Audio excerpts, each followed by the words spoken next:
أخي الكريم، أنت عندما تنام عن صلاة الفجر تعرف ما الذي يحصل؟ الملائكة صعدت وأرسلت الكشوف، كشوف الأسماء كلها، وفلان غير موجود، فلان ما صلى الفجر يا رب، أين فلان؟ هو أعلم به. قالوا تركناه وهو نائم، أو تركناه وهو يلهو، أو تركناه وهو غافل. كان في عهد محمد عليه الصلاة والسلام عبد الله بن أبي بن سلول يصلي الفجر، رأس المنافقين يصلي الفجر، لكن كيف يصلي؟ كسلان، يتثاقل. لهذا أثقل صلاة على المنافقين ما هي؟ الفجر والعشاء، يصلونها لكن بثقل وبكسل. وانظر إلى من يصلي صلاة الفجر، بعضهم يصلي وهو نائم، أو يصلي وما درى الإمام ماذا قرأ. ما السبب أيها الإخوة؟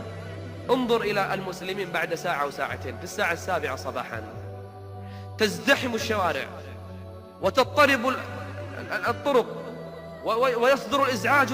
ما الذي حدث؟ خرج الناس من البيوت إلى أين؟ إلى مكان عملهم. سبحان الله، ألم يكن في هذه البيوت أحياء قبل ساعة أو ساعتين؟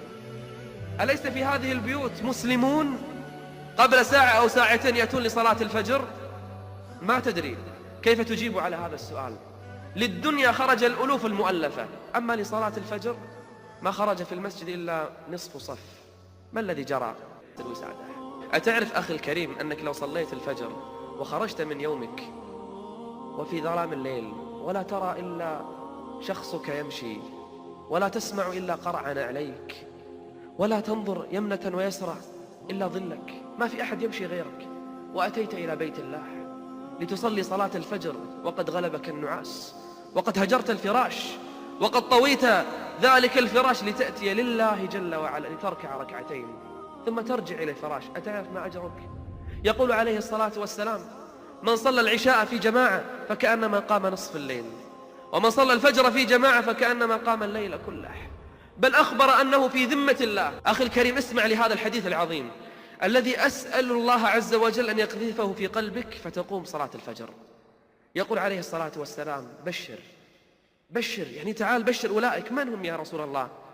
قال: بشر المشائين في الظلم بالنور التام يوم القيامة. نعم، إن الفجر لظلام، وإن الناس في هدوء وسكون، وإن الناس في نوم وسبات عميق. يقوم هذا من نومه ويفتح باب بيته، تكاد تسمع صوتا عليه من آخر الشارع، لأنه لا يمشي غيره، فيمشي ويقرع عليه حتى يأتي إلى بيت الله، فيدخل وقد مضى على الأذان 10 دقائق، وظن المسكين أن الصف الأول قد امتلأ وأنه لن يدرك إلا الصف الثاني أو الثالث، فيدخل فيستغرب ولا يرى إلا المؤذن، فيقول له: أصليتم؟ فيقول: لا، ولكن لم يأتي أحد. لا حول ولا قوة إلا بالله. الله أيها الإخوة في الصلاة، عمر يوم من الأيام ما صلى واحد، فقال: أين فلان؟ شوف هذا يا أخوان السؤال، ما نسأل إذا غاب عن دوام أو عمل أو عن عشاء ما حضر، نسأل إذا ما صلى الفجر أين فلان؟